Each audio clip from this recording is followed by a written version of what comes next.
Selamat bertemu lagi Bro Kadang. Pada tayangan yang ke-33 ini, Jagat Halid masih melanjutkan mengenai tema Roh Sukmo, di mana banyak pertanyaan yang ditunjukkan kepada saya, penasaran mengenai peristiwa mimpi. Nah, Bro Kadang, pertanyaan itu masih seputar peristiwa di dalam mimpi. Yang salah satunya yang diberikan kepada saya pertanyaan itu adalah, apakah benar mimpi itu adalah prediksi masa depan? Kadang saya ingin menandaskan, ingin mengingatkan bahwa mimpi ini adalah peristiwa Roh Sukmo, di mana mimpi itu tidak bisa kita rancang, tidak bisa kita atur, tidak bisa kita siapkan peristiwanya. Semuanya berjalan dengan sendirinya tanpa kita ketahui. Tetapi di sini yang perlu kita pahami adalah Roh Sukmo itu adalah gambaran dari kita yang suci, yang sangat-sangat bersih. Artinya beliau menjadi kepanjangan tangan Gusti sendiri secara langsung di dalam diri kita. Maka saat Sukmo itu diperjumpakan di dalam peristiwa mimpi, tentu saja sesungguhnya peristiwa itu ditujukan kepada kita juga. Nah, Bro Kadang, jadi untuk menjawab apakah benar mimpi itu adalah prediksi masa depan, yang pertama saya ingin sampaikan seperti ini. Masa depan Bro Kadang itu sesungguhnya ditentukan oleh mimpi. Jadi mimpi ini mendasari semuanya untuk merencanakan hal-hal di masa yang akan datang. Bahkan walaupun di dalam mimpi tersebut itu baik kita mengalami peristiwa senang, peristiwa sedih, peristiwa menakutkan, maupun peristiwa yang membuat kita itu bingung. Nah, disinilah yang harus kita ketahui. Saat kita menjumpai peristiwa-peristiwa mimpi itu, sesungguhnya kita akhirnya itu ngelimbang diri. Kita mengevaluasi diri dengan peristiwa itu. Nah, tentu saja yang dibutuhkan di dalam lampah ini adalah kemampuan kita untuk mengingat mimpi itu secara utuh. Nah, kendalanya memang tidak seluruhnya mimpi itu bisa diingat, sehingga kita tidak bisa mengurai dengan jelas, tidak bisa mengingat lagi peristiwa-peristiwa apa saja di dalam mimpi. Tetapi yang jelas berkaitan, mimpi adalah petunjuk masa lalu dan petunjuk masa yang akan datang. Sehingga kalau ada pertanyaan mengenai apakah mimpi itu prediksi dari masa depan, saya pastikan iya. Sebab di dalam mimpi itu, saat kita menerima mimpi itu, saat kita mengerti peristiwa mimpi itu, tentu saja akhirnya kita merencanakan sesuatu. Yang direncanakan bukan masa lalu, tetapi masa yang akan datang. Contohnya saat kita telah mengalami mimpi yang tidak menyenangkan misalnya, lalu kita bangun tidur sehingga kita mengevaluasi diri. Nah, lalu selanjutnya apa? Berkaitan kita menjalankan kesehariannya itu karena dasarnya semalam bermimpi, sehingga kita akhirnya di dalam lampah itu berhati-hati. Jadi ini hanya menunjukkan sepenggal peristiwa yang sangat-sangat sederhana, di mana mimpi itu mempengaruhi kita untuk melangkah ke masa depan. Walaupun masa depan itu belum tentu diartikan mungkin 1 tahun ke depan, 5 tahun atau 10 tahun ke depan, tidak.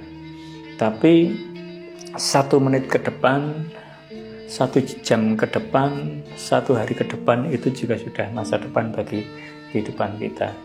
Nah, mimpi ini mendorong kita untuk mempersiapkan perilaku, mempersiapkan tindakan. Jadi benar seandainya ada pertanyaan apakah mimpi itu bagian dari prediksi masa depan, ya sebenarnya kalau dikatakan prediksi itu tidak terlalu tepat. Tetapi mimpi adalah petunjuk yang hidup di dalam kehidupan rohani kita untuk menjadi titian langkah masa depan. Itu peristiwa yang sesungguhnya terjadi para kadang.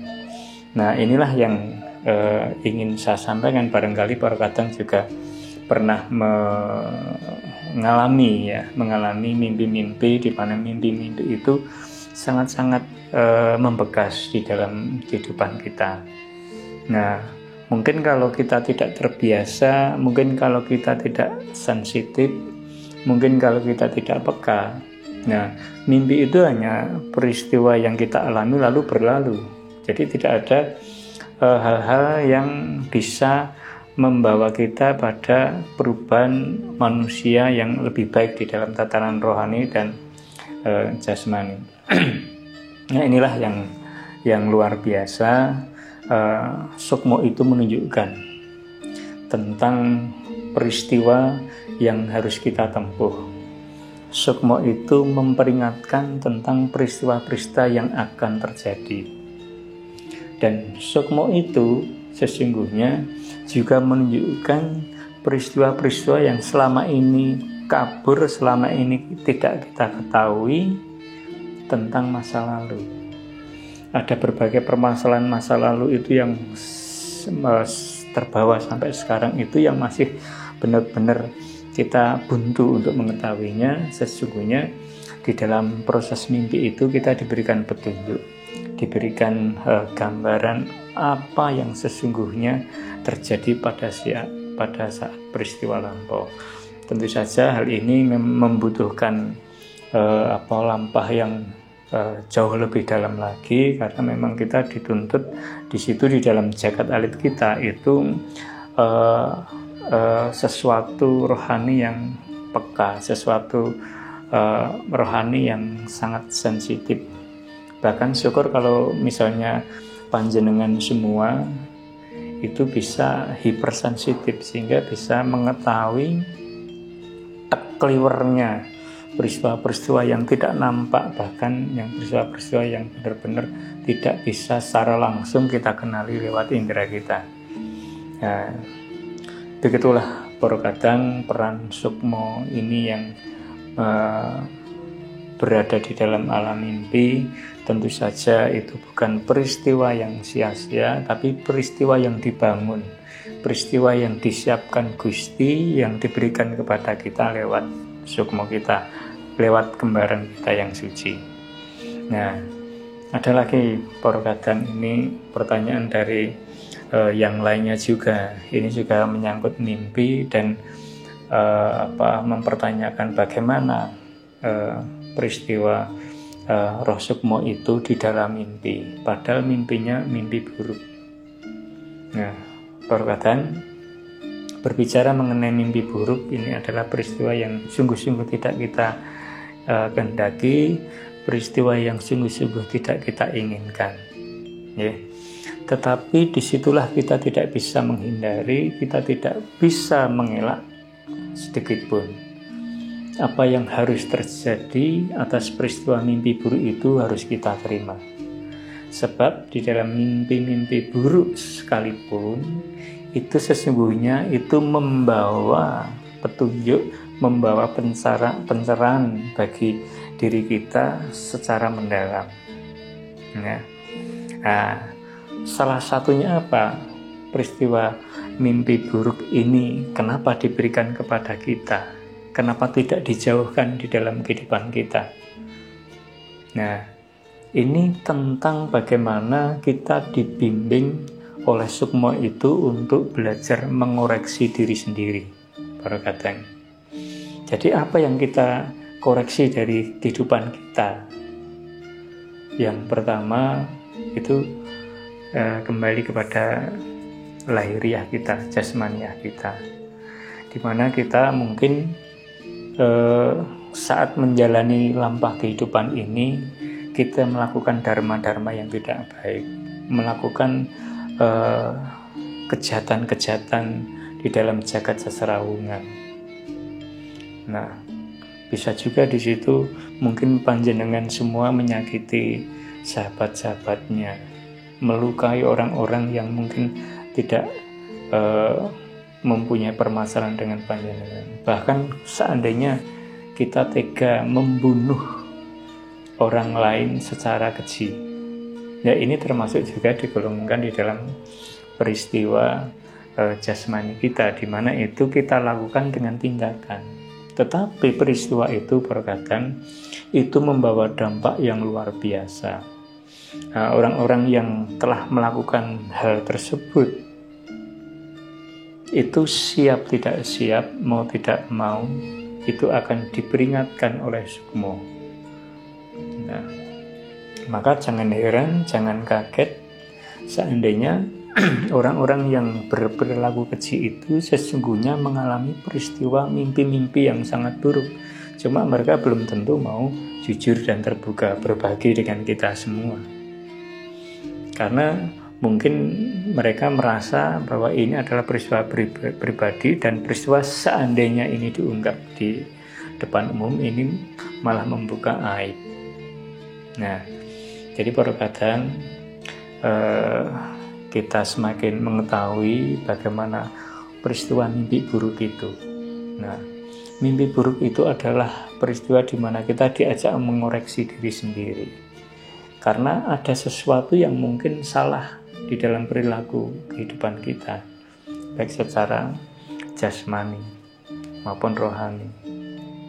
Nah, bisa juga kalau orang tersebut tidak berlaku keji, membahayakan orang lain, atau malah justru sampai keterlaluan membunuh orang lain.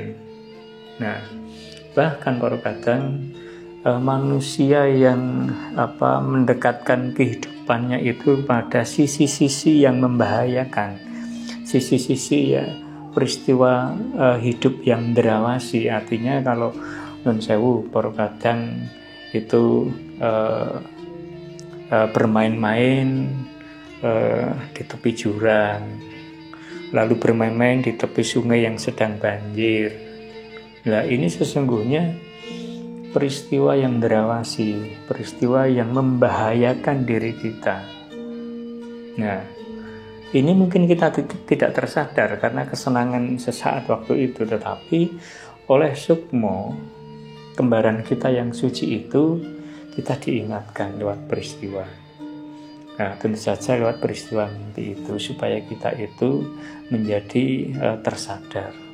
Nah, peristiwa ini para kadang setiap orang, setiap pribadi itu sungguh-sungguh berbeda, tergantung takaran masing-masing. Jadi tidak bisa disamakan, tidak bisa digebiah-uyah.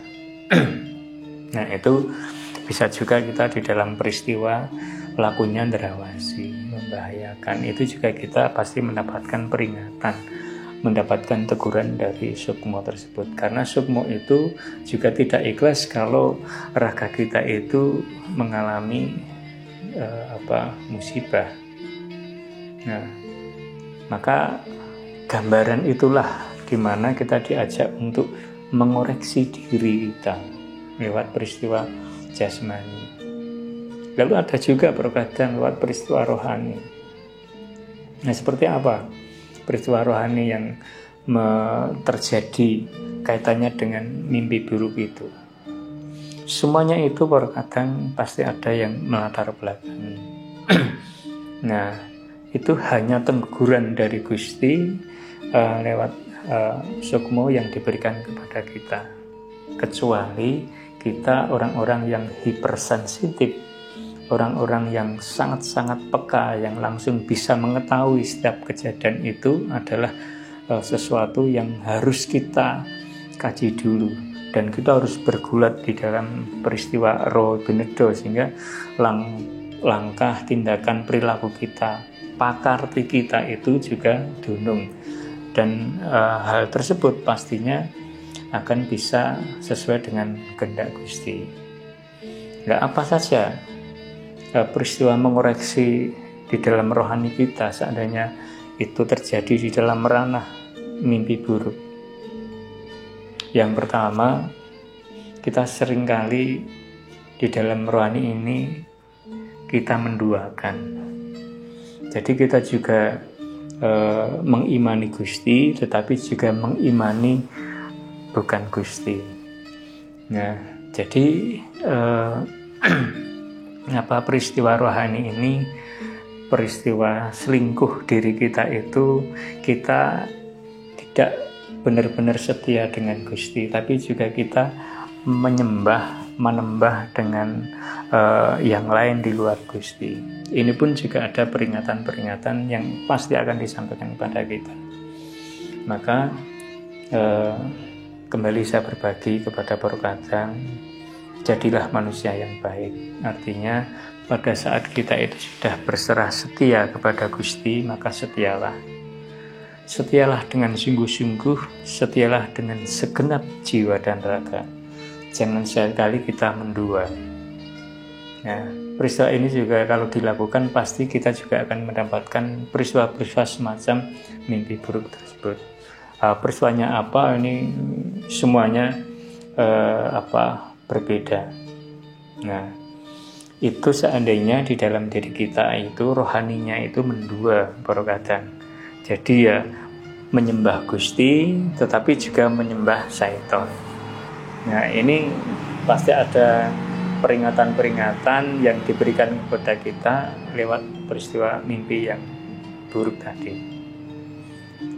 Lalu ada lagi peristiwa yang sudah benar-benar hatinya beku, hatinya mungkin mati, mungkin juga karena manusia itu sudah kehabisan harapannya kepada Gusti, karena selalu saja di dalam mendaraskan doa-doa itu tidak pernah sekalipun merasa terkabul.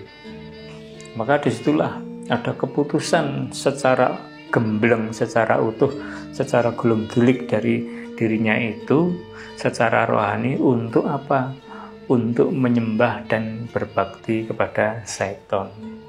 Nah, inilah nanti akan mendapatkan protes keras dari Sukmo tersebut, karena Sukmo itu adalah roh kembaran kita yang suci yang berasal dari Gusti sendiri. Maka saat kita itu mengabdikan diri kepada Setan, tentu saja akan terjadi peristiwa yang di luar batas